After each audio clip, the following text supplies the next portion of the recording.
Hello friends, good morning. स्वागत है आप सबका शिवकृपा क्लासेज पर। दोस्तों, इस वीडियो में हम लोग आरपीएफ कांस्टेबल व एसआई एग्जाम 2024 में पूछा सकने वाले मोस्ट इंपॉर्टेंट सिलेक्टेड प्रश्नों को सॉल्व करेंगे। दोस्तों, ये सारे क्वेश्चंस हमारे आपके एग्जाम में पूछे जाने वाले प्रश्नों के सभी टॉपिक्स, प्रश्नों के लेवल व प्रश्नों के टेंस, इसके अलावा दोस्तों आपके प्रीवियस एग्जाम्स के प्रश्नों को पूरी तरह से एनालाइज करके बनाया गया एक मोस्ट इंपॉर्टेंट वीडियो है। तो दोस्तों, आप लोग इन्हें कॉन्सेंट्रेट होकर सॉल्व करें। क्वेश्चंस कम सॉल्व होने पर पुनः प्रश्नों का रिवीजन करें, ताकि आरपीएफ कांस्टेबल व एसआई एग्जाम 2024 में आप लोग जीके, जीएस व करंट अफेयर्स के टॉपिक से अच्छा स्कोर कर सके। तो चलिए दोस्तों, ज़्यादा समय न लेते हुए हम लोग इन सभी मोस्ट इंपॉर्टेंट प्रश्नों को सॉल्व करना शुरू करते हैं। दोस्तों, क्वेश्चन नंबर 1 है हमारा, ग्राम पंचायत की स्थापना का प्रावधान भारतीय संविधान के किस अनुच्छेद में वर्णित है।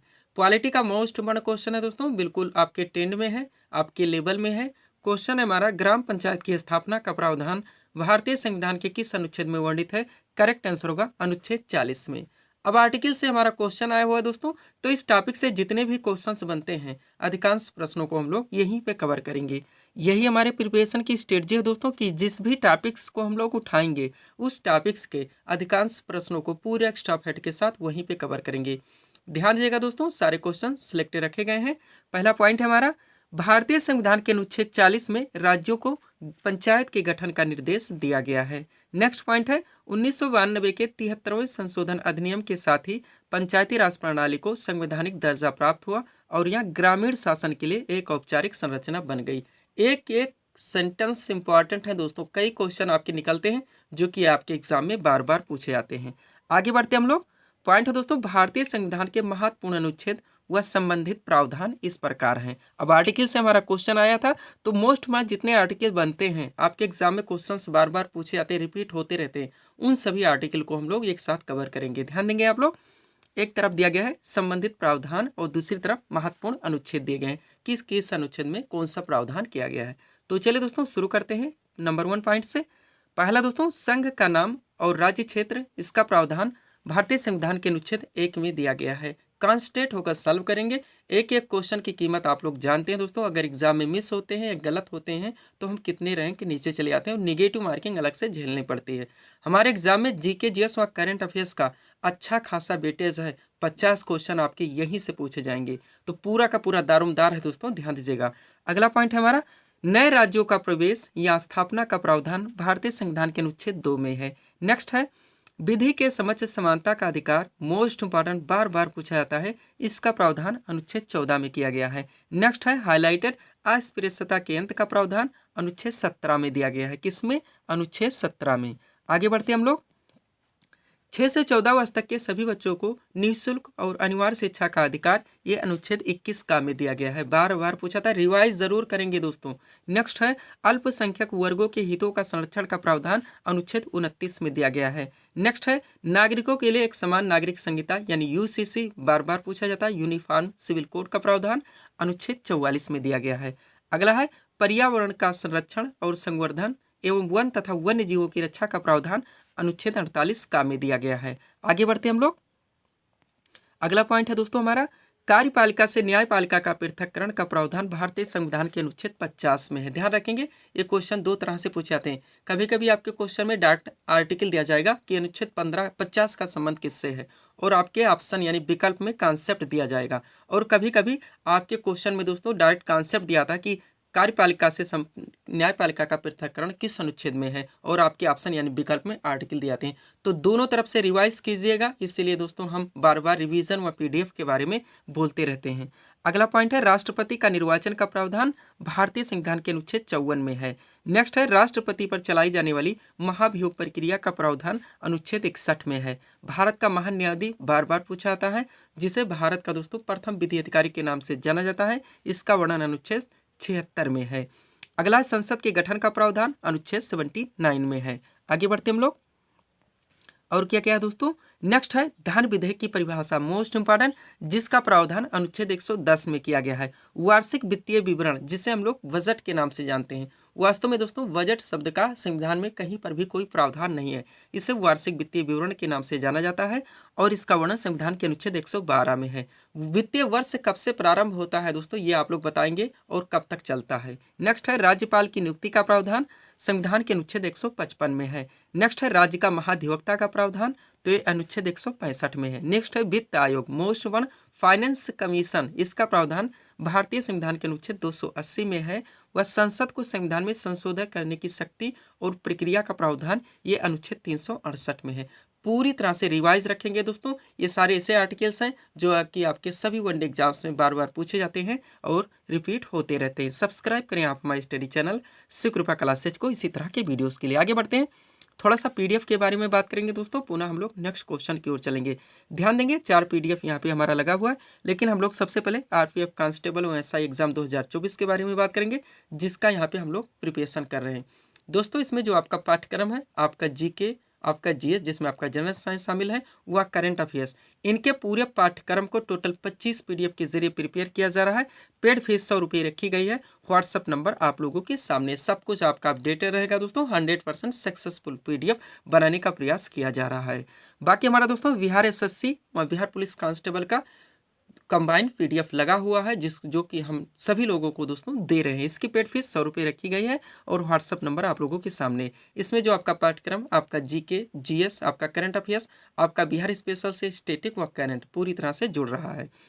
हमारा दोस्तों यूपी पुलिस कांस्टेबल का पीडीएफ भी दिया जा रहा है, जो 40 पीडीएफ के जरिए दोस्तों पूरी तरह से कंप्लीट किया गया है। इसमें आपका जीके, जीएस, जिसमें आपका जनरल साइंस, करंट अफेयर्स, आपका यूपी स्पेशल में स्टैटिक व करंट तथा सामान्य हिंदी, इनके पूरे पाठ्यक्रम को कवर किया गया है। पेड फीस इसकी भी 100 रुपीज़ रखी गई है। लास्ट पीडीएफ एसएससी सीपीओ या एसआई 2024 का लगा हुआ है, जिसका दोस्तों पेड फीस 100 रुपये रखी गई है और व्हाट्सअप नंबर आप लोगों के सामने है। जितने लोग पीडीएफ ले रहे हैं दोस्तों, मैं कहना चाहूँगा हो सके आप लोग प्रिंट आउट निकलवाने का प्रयास करें, पंच करें और अंडरलाइन लगा के स्टडी करें। आप जानते हैं कि एक सेट पर कितने लोग फाइट करते हैं, तो कुछ अच्छा जब तक नहीं करेंगे बात बनने वाली नहीं है।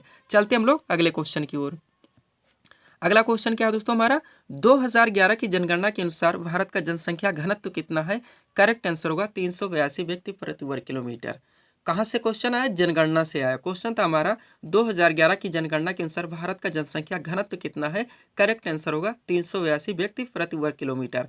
अब जनगणना से दोस्तों जितने इंपॉर्टेंट क्वेश्चंस बनते हैं, आपके सभी वनडे एग्जाम्स में बार बार पूछे जाते हैं, रिपीट होते रहते हैं, उन सभी प्रश्नों को हम लोग एक साथ कवर करेंगे। यही प्रिपरेशन की स्ट्रेटजी होनी चाहिए दोस्तों, कि जिस भी टॉपिक्स को उठाया जाए उस टॉपिक्स के सभी प्रश्नों को वहीं पे कवर कर लिया जाए। ऑप्शन की कोई आवश्यकता नहीं, विकल्प की कोई आवश्यकता नहीं।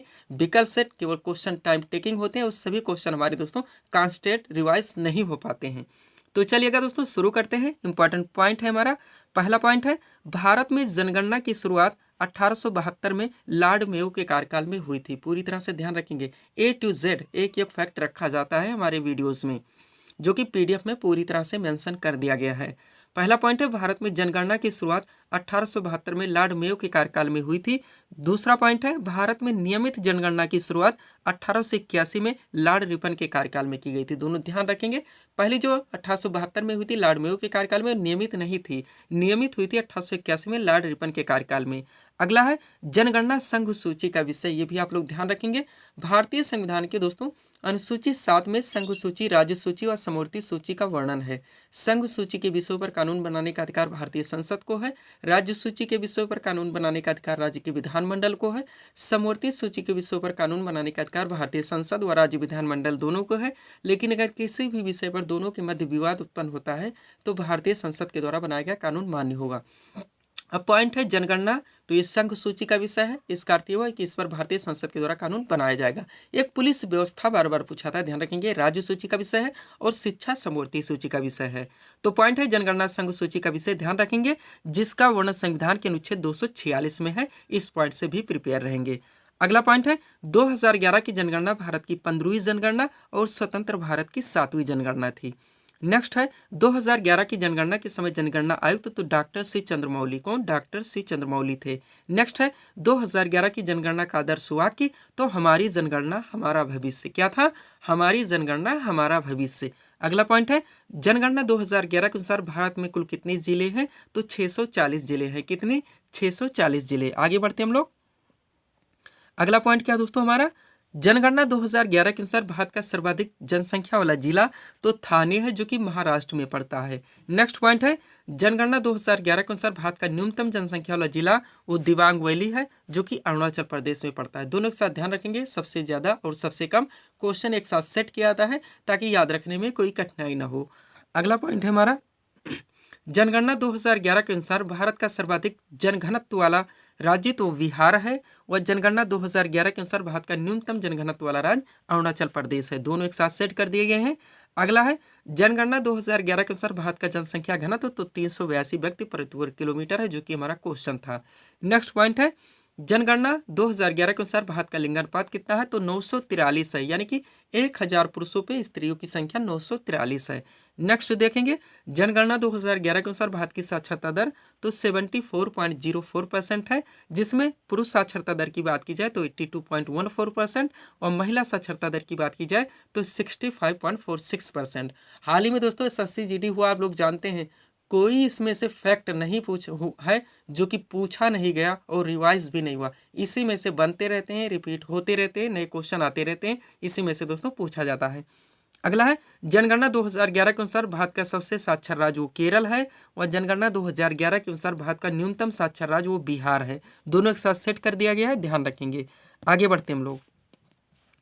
अगला पॉइंट है दोस्तों, जनगणना 2011 के अनुसार भारत का सबसे साक्षर केंद्र शासित प्रदेश तो लक्षद्वीप है, व जनगणना 2011 के अनुसार न्यूनतम साक्षरता वाला केंद्र शासित प्रदेश तो दादरा और नगर हवेली है। नेक्स्ट पॉइंट है, जनगणना 2011 के अनुसार भारत का सर्वाधिक लिंगानुपात वाला राज्य वो केरल है, वह जनगणना 2011 के अनुसार भारत का न्यूनतम लिंगानुपात वाला राज्य वो हरियाणा, तो सबसे ज्यादा केरल का हो गया, सबसे कम हरियाणा का। अगला पॉइंट है, जनगणना 2011 के अनुसार भारत का सबसे कम जनसंख्या वाला राज्य वो सिक्किम है, व जनगणना 2011 के अनुसार भारत का सर्वाधिक जनसंख्या वाला राज्य वो उत्तर प्रदेश है।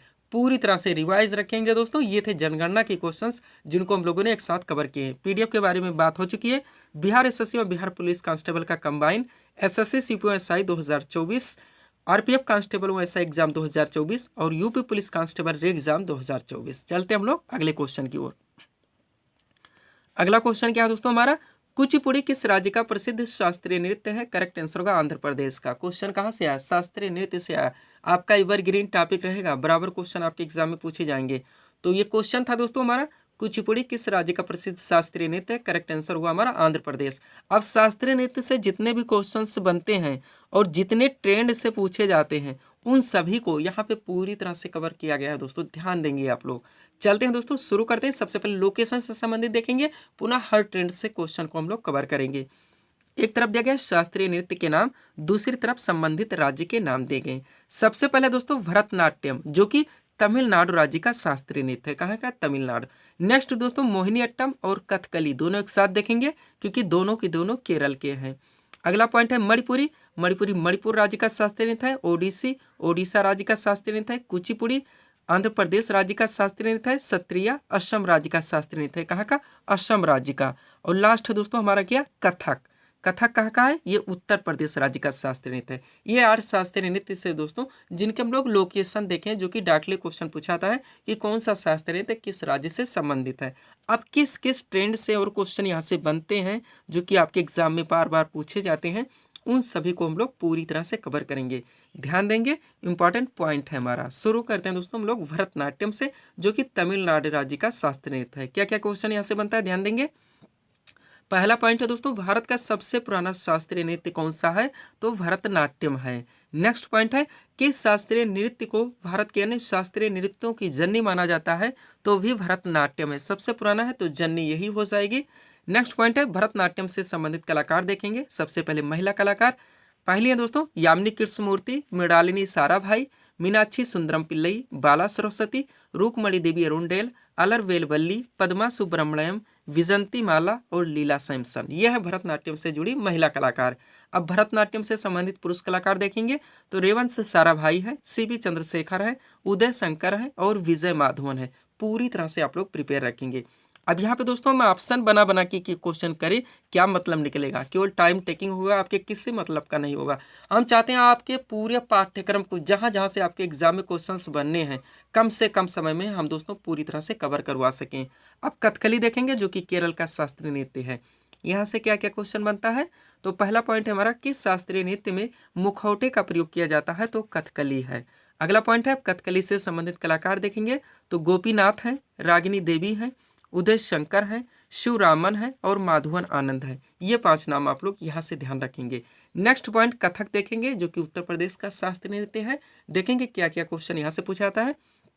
ध्यान देंगे दोस्तों, सबसे पहले जयपुर घराना, लखनऊ घराना और वाराणसी घराना किस नृत्य शैली के प्रमुख घराने हैं, तो कथक के हैं। कहाँ के, कथक के। एक साथ सेट कर दिया गया है दोस्तों, रिवाइज रखिएगा। अब इसको मैं ऑप्शन बनाए, कितना बन जाएगा। जयपुर घराना, लखनऊ घराना और वाराणसी घराना किस नृत्य शैली के प्रमुख घराने, कथक के। एक साथ आपको मिल रहा है सब कुछ।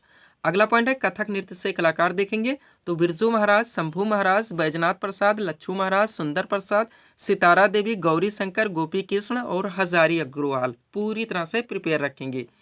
अब कुचिपुड़ी देखेंगे, जो कि आंध्र प्रदेश का शास्त्रीय नृत्य है। यहाँ से पहला मोस्ट इंपॉर्टेंट नाम लक्ष्मी नारायण शास्त्री, उसके बाद राजा और राधा रेड्डी, यामिनी कृष्णमूर्ति, मंजू भार्गवी, यामिनी रेड्डी और भावना रेड्डी पूरी तरह से प्रिपेयर रखेंगे। एक छोटा सा नोट देख लीजिए, यामिनी कृष्णमूर्ति का संबंध दोस्तों भरतनाट्यम व कुचिपुड़ी दोनों शास्त्रीय नृत्य से है। पूरी तरह से प्रिपेयर रखेंगे, जैसे भी ऑप्शन दिए जाएंगे आप लोग आंसर कर लेंगे। नेक्स्ट पॉइंट क्या है दोस्तों, मोहिनीअट्टम। मोहिनीअट्टम कहाँ का है, केरल का शास्त्रीय नृत्य है। पहला क्वेश्चन क्या बनता है यहाँ से, मोहिनीअट्टम किस हिंदू देवता से संबंधित है, तो भगवान विष्णु से। किससे, भगवान विष्णु से। अगला पॉइंट देखेंगे, मोहिनीअट्टम से संबंधित कलाकार तो हेमा मालिनी है, कनक रेले है, सुनंदा नायर है, पल्लवी कृष्णन है और राधा दत्तापति है। 5 नाम आप लोग यहाँ से ध्यान रखेंगे। ओडिसी, जो कि ओडिशा का शास्त्रीय नृत्य है, सोनल मानसिंह, केलुचरण मोहपात्रा, चित्रा कृष्णमूर्ति और शर्मिला मुखर्जी। ये 4 नाम यहाँ से ध्यान रखेंगे। लास्ट है दोस्तों सत्रिया, जो कि असम का शास्त्रीय नृत्य है। यहाँ से सुनील कोठारी और जतिन गोस्वामी, ये दोनों नाम आप लोग ध्यान रखेंगे। अब ये थे दोस्तों शास्त्रीय नृत्य से क्वेश्चंस, जो कि पूरी तरह से हम लोग कवर किए हैं। पीडीएफ के लिए व्हाट्सएप नंबर हमारा लगा हुआ है। बढ़ते हम लोग अगले क्वेश्चन की ओर। क्वेश्चन क्या दोस्तों हमारा, भारतीय संविधान सभा द्वारा राष्ट्रगान को कब अपनाया गया। मोस्ट इंपॉर्टेंट क्वेश्चन, भारतीय संविधान सभा द्वारा राष्ट्रगान को कब अपनाया गया। करेक्ट आंसर होगा 24 जनवरी 1950 को। डेट वाइज भी दोनों ध्यान रखेंगे। जितने फैक्ट रखे जा रहे हैं दोस्तों समझने का प्रयास कीजिए, क्यों रखे जा रहे हैं, क्वेश्चन वहां से बनने हैं तो पूरी तरह से कवर रखेंगे। अब एक्स्ट्रा फैक्ट में चलेंगे जहां से बहुत सारे क्वेश्चन हमारे कवर होंगे। दोस्तों भारत में राष्ट्रगान को संविधान सभा द्वारा 24 जनवरी 1950 को ग्रहण किया गया। भारत का राष्ट्रगान जनगण मन है। इसके रचयिता रविन्द्रनाथ टैगोर हैं। जनगण मन सर्वप्रथम 27 दिसंबर 1911 को भारतीय राष्ट्रीय कांग्रेस के कलकत्ता अधिवेशन में गाया गया था। इससे गाने में 52 सेकेंड लगते हैं। पूरी तरह से प्रिपेयर रहेंगे। चलते हम लोग अगले क्वेश्चन की ओर। नेक्स्ट क्वेश्चन क्या लगा हुआ है दोस्तों, भारत के संविधान के किस अनुच्छेद के अंतर्गत हिंदी को राजकीय भाषा घोषित किया गया। Most important question, correct answer होगा अनुच्छेद 343। यानी कि क्वेश्चन था भारत के संविधान के किस अनुच्छेद के अंतर्गत हिंदी को राजकीय भाषा घोषित किया गया। करेक्ट आंसर होगा अनुच्छेद 343। अब एक्स्ट्रा फैक्ट में देखिएगा जहां से सारे क्वेश्चन हमारे यहाँ से क्लियर होंगे। पॉइंट है दोस्तों, भारतीय संविधान के भाग 17 पूरी तरह से ध्यान रखेंगे कि अनुच्छेद 343 में संघ की भाषा का उल्लेख किया गया है। अनुच्छेद 343(1) के अनुसार संघ की राजभाषा हिंदी और लिपि देवनागरी होगी। पूरी तरह से प्रिपेयर रहेंगे। बढ़ते हम लोग अगले क्वेश्चन की ओर। क्वेश्चन क्या है दोस्तों, भारत का केंद्रीय सतर्कता आयुक्त अपने पद पर कब तक बना रह सकता है। करेक्ट आंसर होगा 4 वर्ष या 65 वर्ष की आयु तक। दोनों डाल दिए हैं। 5 वर्ष हर किसी का कार्यकाल नहीं होता, ध्यान रखेंगे, नहीं 5 वर्ष कर दें। अब एक्स्ट्रा फैक्ट देखेंगे दोस्तों, केंद्रीय सतर्कता आयुक्त अपने पद ग्रहण करने की तिथि से 4 वर्ष या 65 वर्ष की आयु में से जो भी पहले पूरा हो तक बना रह सकता है। इसकी नियुक्ति राष्ट्रपति द्वारा 3 सदस्यीय समिति की सिफारिश पर होती है। इस समिति में प्रधानमंत्री, लोकसभा में विपक्ष के नेता वह गृह मंत्री शामिल होते हैं। एक नोट देख लेंगे ताकि ये करंट से जुड़ जाए आपका क्वेश्चन। दोस्तों वर्तमान में भारत के केंद्रीय सतर्कता आयुक्त प्रवीण कुमार श्रीवास्तव हैं। पूरी तरह से आप लोग प्रिपेयर रहेंगे। पीडीएफ के लिए व्हाट्सएप नंबर हमारा लगा हुआ है। बढ़ते हम लोग अगले क्वेश्चन की ओर। क्या है दोस्तों, भारत का प्रथम विधि अधिकारी कौन होता है। तो भारत का महान न्यायवादी होता है। हम लोग इस पर चर्चा कर चुके हैं। इंपॉर्टेंट क्वेश्चन है दोस्तों, डबल स्टार कर लीजिएगा। एक्स्ट्रा फैक्ट देखिए, संविधान के अनुच्छेद 76 कभी नहीं भूलिएगा दोस्तों, जिसमें भारत के महान्यायाधीश का वर्णन है। तो पॉइंट है, संविधान के अनुच्छेद 76 के अनुसार भारत सरकार को कानूनी मामलों में परामर्श देने के लिए राष्ट्रपति महान्यायाधीश की नियुक्ति करता है। यह भारत सरकार का प्रथम विधि अधिकारी होता है। इन्हें अपने कर्तव्यों के पालन में भारत के राज्य क्षेत्र में सभी न्यायालयों में सुनवाई का अधिकार होता है। नोट देख लीजिए ताकि करंट से जुड़ जाए। दोस्तों भारत में वर्तमान में भारत के महान्यायवादी आर वेंकट रमण हैं। इस पॉइंट से भी आप लोग पूरी तरह से प्रिपेयर रहेंगे। चलते हम लोग अगले क्वेश्चन की ओर। अगला क्वेश्चन क्या है दोस्तों, G7 शिखर सम्मेलन 2023 कहाँ पर आयोजित हुआ? करेक्ट आंसर होगा हिरोशिमा जापान में। एग्जैक्ट लोकेशन भी डाल दिया गया हिरोशिमा। पूरी तरह से प्रिपेयर रहेंगे, अगर ऑप्शन में यही आए तो आपके क्वेश्चन मिस नहीं होने चाहिए। तो क्वेश्चन कहाँ से आया? G7 शिखर सम्मेलन 2023 कहाँ पर आयोजित हुआ? करेक्ट आंसर हुआ हिरोशिमा जापान में। अब करंट से क्वेश्चन आया हुआ दोस्तों, तो करंट से जितने भी मोस्ट इंपोर्टेंट क्वेश्चंस बनते हैं अधिकांश प्रश्नों को हम लोग यहीं पे कवर करेंगे। ध्यान दीजिएगा, इंपॉर्टेंट क्वेश्चन सारे आपके सामने लगे हुए हैं। पहला क्वेश्चन है हमारा, हाल ही में अंडर 19 एशिया कप 2023 का खिताब किस टीम ने जीता? बांग्लादेश की टीम ने। पूरी तरह से प्रिपेयर रहेंगे, डबल स्टार कर लेंगे इस क्वेश्चन के, आपके एग्जाम के लिए सुपर क्वेश्चन है। अगला, हाल ही में विश्व बैंक के 14वें अध्यक्ष के रूप में किसे चुना गया है? तो अजय बंगा को। नेक्स्ट है, राष्ट्रीय परीक्षण एजेंसी यानी कि NTA, आप लोग नाम सुने होंगे, बहुत सारे एग्जाम्स को कंडक्ट करवाती है। नेशनल टेस्टिंग एजेंसी के नए महानिदेशक कौन बने हैं? सुबोध कुमार हैं। अगला है, सीमा सुरक्षा बल यानी कि BSF के नए महानिदेशक कौन बने हैं? तो नितिन अग्रवाल हैं। कौन? नितिन अग्रवाल। आगे बढ़ते हैं हम लोग। अगला क्वेश्चन है दोस्तों, अंतर्राष्ट्रीय प्रवासी दिवस कब मनाया जाता है? करेक्ट आंसर होगा 18 दिसंबर को। नेक्स्ट, हाल ही में राष्ट्रीय उपभोक्ता अधिकार दिवस कब मनाया गया? करेक्ट आंसर होगा 24 दिसंबर को। नेक्स्ट है, हाल ही में विजय हजारे ट्रॉफी 2023 किस टीम ने जीता? तो हरियाणा की टीम ने जीता है। अगला है, हाल ही में राजस्थान के नए मुख्यमंत्री के रूप में किसे चुना गया? तो भजन लाल शर्मा को। किन्हें? भजन लाल शर्मा को। आगे बढ़ते हैं हम लोग। अगला क्वेश्चन है दोस्तों, भारत का पहला वेटलैंड शहर कौन सा बनेगा? तो उदयपुर राजस्थान है। नेक्स्ट, G20 शिखर सम्मेलन 2023 की मेजबानी किस देश ने की? तो भारत ने की। आप लोग जानते होंगे नई दिल्ली में आयोजित किया गया था। इस बार इसकी अध्यक्षता भारत के द्वारा की गई है। और अब G21 हो चुका है। एक नया देश अफ्रीकन यूनियन इसमें शामिल हो चुका है और इसके 2024 की अध्यक्षता ब्राजील देश के द्वारा की जाएगी। आप लोग पूरी तरह से प्रिपेयर रहेंगे। अगला क्वेश्चन सुपर क्वेश्चन है, भारत के 78वें ग्रैंड मास्टर कौन बने? कौस्तुभ चटर्जी हैं। नेक्स्ट, किस राज्य में भारत की पहली हाइड्रोजन संचालित ट्रेन चलाई जाएगी? तो हरियाणा में।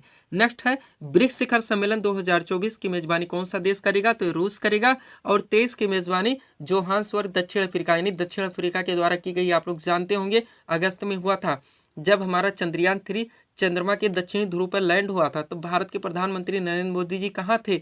जोहान्सबर्ग दक्षिण अफ्रीका ही थे और वहीं से उन्होंने इसरो के अध्यक्ष एस सोमनाथ को बधाई दी थी। तो इस तरह से ध्यान रखेंगे, ब्रिक्स शिखर सम्मेलन 2023 की मेजबानी दोस्तों साउथ अफ्रीका यानी कि दक्षिण अफ्रीका के द्वारा की गई थी। अगला पॉइंट है, हाल ही में किसे गवर्नर ऑफ द ईयर 2023 पुरस्कार से सम्मानित किया गया? तो शक्तिकांत दास को। नेक्स्ट, हाल ही में किसने वन्य जीव संरक्षण पुरस्कार 2023 जीता है? तो आलिया मीर हैं। अगला है, G7 शिखर सम्मेलन 2023 कहाँ पर आयोजित हुआ? हिरोशिमा जापान में, जो कि हमारा क्वेश्चन था। अगला है, हाल ही में 22वें विधि आयोग के नए अध्यक्ष कौन बने हैं? तो न्यायमूर्ति ऋतुराज अवस्थी हैं। कौन? न्यायमूर्ति ऋतुराज अवस्थी। आगे बढ़ते हम लोग। अगला क्वेश्चन क्या दोस्तों, राष्ट्रीय मानवाधिकार आयोग यानी कि NHRC आप लोग नाम सुने होंगे, नेशनल ह्यूमन राइट कमीशन के नए अध्यक्ष कौन बने? अरुण कुमार मिश्रा हैं। नेक्स्ट, संघ लोक सेवा आयोग आप लोग जानते हैं UPSC के नए अध्यक्ष कौन बने हैं? डॉक्टर मनोज सोनी हैं। नेक्स्ट, केंद्रीय अन्वेषण ब्यूरो यानी कि CBI के नए निदेशक कौन बने हैं? प्रवीण सूद हैं। वह हाल ही में, लास्ट क्वेश्चन है हमारा, हाल ही में 16वें वित्त आयोग के नए अध्यक्ष कौन बने हैं? तो डॉक्टर अरविंद पनगड़िया है। कौन? डॉक्टर अरविंद पनगड़िया। तो ये थे दोस्तों इस सीरीज के टॉप MCQs के प्रश्न जिनको यहाँ पे हम लोगों ने सॉल्व किए हैं। उम्मीद है दोस्तों आप सभी लोगों ने सॉल्व किए होंगे और देखे होंगे कि यहाँ से आपके कितने प्रश्न सही हो रहे हैं। तो दोस्तों इसी तरह के वीडियोस के लिए आप माई स्टडी चैनल शिव कृपा क्लासेस से जुड़े और चैनल को सब्सक्राइब करें ताकि हमारे द्वारा दिए जाने वाले सभी वीडियोस आप क्रम से सबसे पहले देख सकें। तो मिलते हैं दोस्तों हम नेक्स्ट वीडियोज़ में। Thanks for watching.